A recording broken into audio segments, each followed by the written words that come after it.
I'm really curious about the, chicken and egg problem when it comes to, trading volume and liquidity. Whether it's, Thorchain or really any other, protocol, ChainFlip and Maya is having this as well. And I think it's just kind of the nature of what you're building. How are you guys approaching, getting that early liquidity and trading volume? As you said, they really play hand in hand. Like you need liquidity to get significant trading volume, but if you don't have significant trading volume, then it's hard to get liquidity.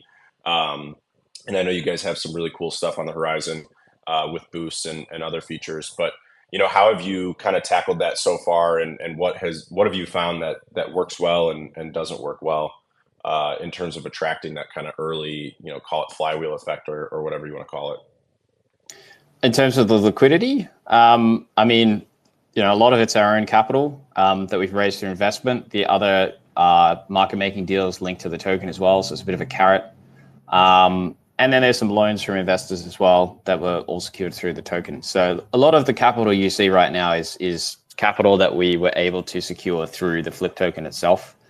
That's increasingly becoming not the case. We have some amazing community members doing some work at the moment to sort of democratize that and make it easier for people to commit capital when they see a positive P&L.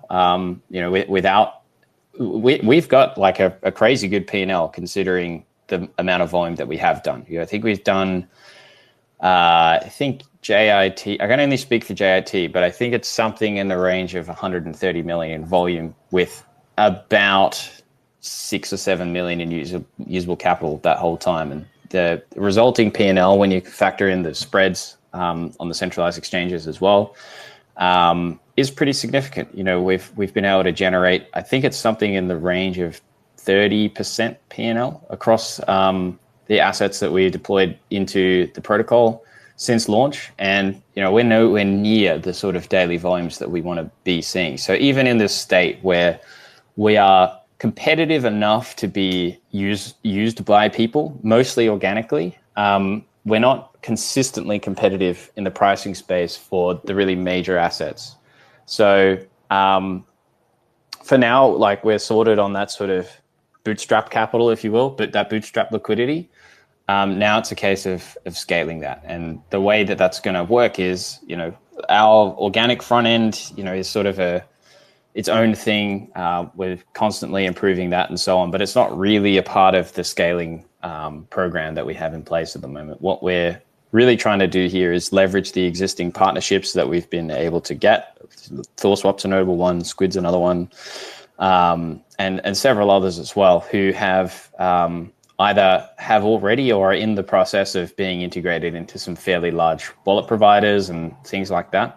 So that, the idea is that if we're integrated into all these places and we can offer the user the best route at the moment that they're trying to swap, it's very likely that we will win that swap and the volume will come our way. So with the liquidity side of things, we don't actually need to have more liquidity to compete for that, for those swaps. We can do, with DCA swaps coming in soon, we can do $500,000 to $1 million pretty easily and competitively at any given time.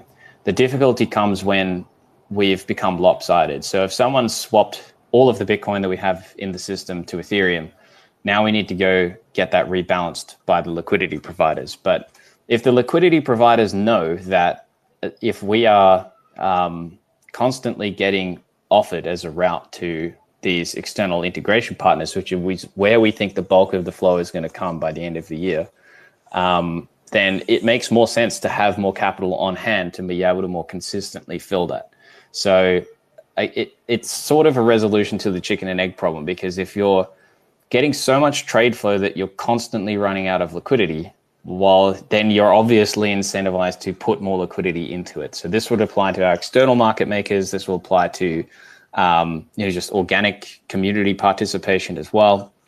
But it'll also apply to some new deals that we've been looking at as well, trying to help external parties get involved in various different ways as well. So yeah, I think the key for us right now is, we're not bending over backwards trying to secure liquidity in this current condition because we're not consistently winning that flow enough. But we do know what the keys to the kingdom are in terms of being the consistent best option, or at least the consistent best option half the time.